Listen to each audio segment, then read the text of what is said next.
আজি ৰাতিপুৱা এজন মানুহ আহিছিল মোৰ তাত মিস্ত্ৰী কাম কৰে তো 8:30 মান বজাত তাৰপিছত তেওঁ 10টা মানত যেতিয়া মানে মোৰ ঘৰৰ সন্মুখলৈকে আহে তেতিয়া দেখে যে তেওঁৰ হেলমেটটো নাই তেতিয়া মই অলপ ঘৰত নাছিলোঁ বাহিৰত আছিলোঁ তেতিয়া তেখেতে মোক ফোন কৰিলে যে দাদা মোৰ গাড়ীৰ পৰা হেলমেটটো নাই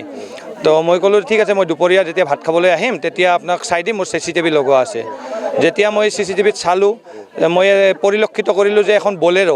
বলেৰো এখন আহিছে সেইখিনি সময়ত আহি কিনে হেলমেটটো লৈ কিনে পলাইছে তাৰপিছত মই খবৰ ল'লোঁ এইখন বলেৰো ক'ত আহে এইপিনে ক'ত আহিলে আহি খবৰ ল'লোঁ ইয়াত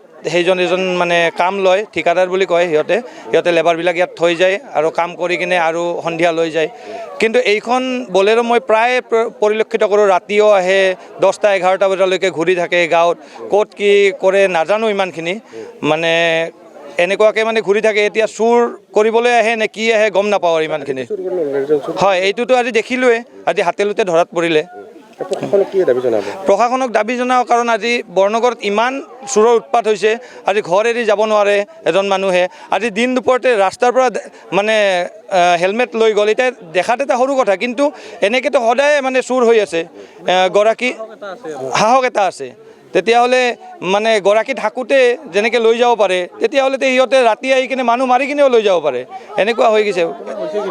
কিনি হ'ল মোৰ স্কৰপিঅ' চুৰ হৈছে আজি 2 বছৰ 3 বছৰ আগত ইয়াৰ আগত মোৰ লগৰ ঘৰটো খুৰাৰ ঘৰত চুৰ হ'ল লকাৰ ভাঙি কিনে সকলো বস্তু লৈ গ'ল এনেকুৱা এতিয়া মই প্ৰশাসনক দাবী জনাইছোঁ এইজন মানে যিহেতু আমি ফুটেজ সহকাৰে তেওঁলোকক দিলোঁ তেওঁলোকে অতি সোনকালে এইজনক কৰায়ত্ব কৰক আৰু কঠোৰভাৱে শাস্তি দিয়ক নহ'লে এনেকৈ চুৰ মানে বাঢ়ি আছে চুৰৰ উৎপাত বাঢ়ি আছে সদায় আৰু লাহে লাহে আমাৰ প্ৰশাসনৰ ওপৰত বিশ্বাস নোহোৱা হৈ গৈ আছে দিনক দিনে